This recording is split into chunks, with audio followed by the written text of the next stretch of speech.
Hey guys, what's going on? We're not working today. We've got a couple trailers at the house right now, but we had some other things we had to take care of. I'm on my way down to Nashville to take a little dog back here that we've had at the house for the last week, doing some puppy things. My wife's part of it, but so we're headed down here to Nashville. But I was thinking about some things, and I thought, well, heck, it'd be a good video to make about that while I was driving and thinking about it. So, you know, we had that issue with giving the expired insurance card. So I was thinking about paperwork. Well, one thing to do is go through your folder and make sure, you know, anything that's expired, permits, insurance cards, anything like that, you get rid of and have all your up-to-date stuff in there. My father-in-law, he day drives for a company. And after that happened, he talked to me like a day or two later. He's like, yeah, he said, I went through my folder. He said, I threw away so much expired stuff, permits and insurance cards and this and that. He said, it was crazy. He said, I hope I just didn't throw away anything I needed. So, beyond that, I was thinking of like your dealer paperwork. And then it made me think about like, you know, there was a gentleman who was leased on with Horizon. He'd done his first load. He was like, yeah, no driver damage, blah, blah, blah. So that got me thinking, just because it says no driver damage, or just because it has damage noted on there, it can go either way. Could be responsible, could not be responsible. No driver damage, later they can come back and say there's damage. That's why when you deliver, take your pick. Make sure you get picture after picture after picture. Get you good pictures of all the way around that camper, so you can later go back and show whether something was there or something wasn't there. Because who's to say that after you deliver that, somebody don't hit it with something and they want to go back and say, well, driver damages, so we don't have to be worried about it. Well, if you've got good pictures showing that damage wasn't on there when you left, you're good to go. Just like that unit I delivered. And he's like, well, did you know it was damaged? And I got to looking at it, and I was like, there ain't no way anything hit that while I was driving, because it was on the truck. You know, and the camper was just coming apart. So I took really good pictures and all that of that. So when you get your dealer acceptance form, sometimes in those instances like that, the dealership will point out damage to you and ask you if you knew about it or if it was there before. A lot of times if something's got a little bit of damage, when I get to the dealership, I go ahead and tell them, hey, I seen this, this, and this in my pre-trip, and you know, I've got pictures of it all. But there may be something you miss and they bring to your attention. Or when you get that dealer acceptance form back, look it over. And if it says, you know, hey, front cap crack in the fiberglass, go back over there and look at it. Go see where it's at. Go see what that kind of damage it is. Try to determine, you know, if it looks like it was something that happened while you were driving, or something that looks like might be a manufacturer's issue or whatever. But you also want to go back because you want to get good pictures and documentation of that. So, you know, if a claim is filed, you've got pictures. Don't just, you know, say, oh, well, they wrote on there that there was damage on the front cab, and, you know, it is what it is. Well, if you have any intentions of trying to fight that, go get those good pictures, get a video, you know, try to look and see how things could have possibly have happened. You know, a lot of times you can go feel those, and it might be like stress fractures underneath, you know, the clear coat and all that. So obviously you didn't do that. So I did deliver one over in North Carolina, and it was spider webbed like crazy on the fiberglass, and I didn't see it at pickup. It didn't show up in my pictures.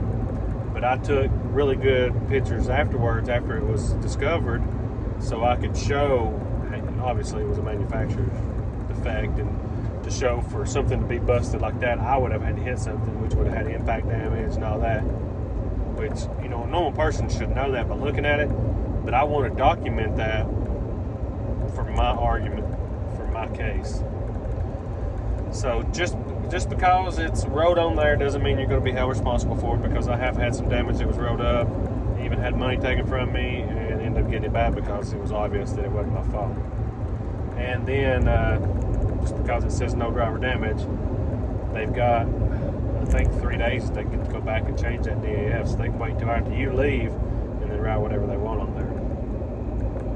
But so let's say beyond your paperwork that there's a claim. What's the process?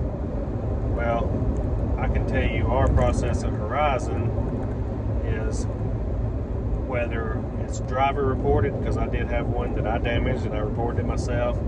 They pulled $1,000 from my damage deposit right then, and you know, once it was settled up, I would get the difference or pay the difference. Or there's the ones that the dealerships file claim. So when that happens, they've usually file claim and usually submit how much it's going to cost, and then that will get pulled out of your damage deposit.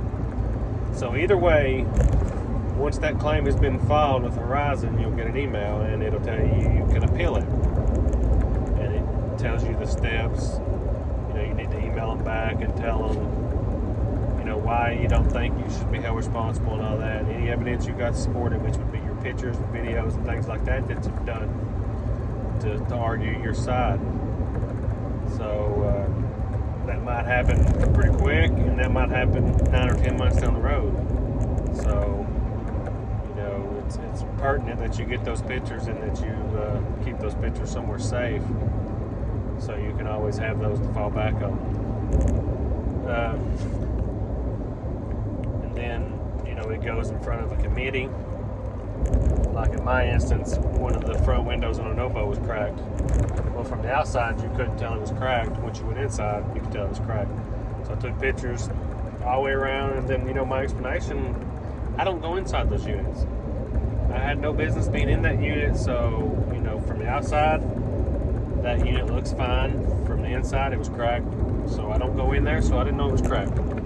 Took pictures all the way around the area of the window, showing there was no scratches, no impact marks, no nothing where anything was hit. And you know, I got $582 taken from me. I appealed it. The committee met and agreed with me. It was overturned, and I got my $582 back, all because I took good pictures and documentation. Now I do have the one from Virginia that I self-reported, where I was pulling out on a busy highway real quick, turned too quick, put the bumper of the one on the truck into the front end on the one on the back. Self-reported that as damage, sent my pictures in and all that. They sent me things that I can appeal it. I emailed them back and said, there's nothing to appeal, I'm responsible. But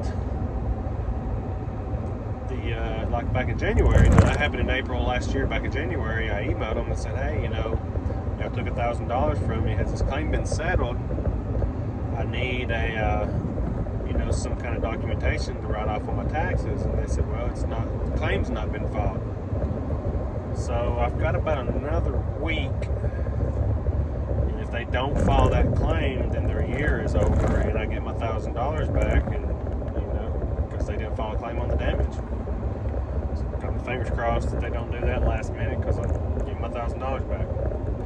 So that's the two differences in the claims. You know, you can claim the damage yourself, or down the road the dealership will send in something doing the claim. But I just wanted to just say, just because they write something on there doesn't mean you're liable. And you got a lot of those dealerships, they'll write a friggin' book. Well, look over all that. Of course, if it's things pertaining to the inside, doesn't matter to you at all. But if they mark some things on the outside, dings, damages, scratches, gouges, dents, you'll want to go locate those and make sure you document it real good, so for an argument down the road. But if you don't follow me on Instagram, it's Hustle Haul and Tow. Like, share, comment, ask me any questions you got, and we'll get on down here to Nashville. See you guys.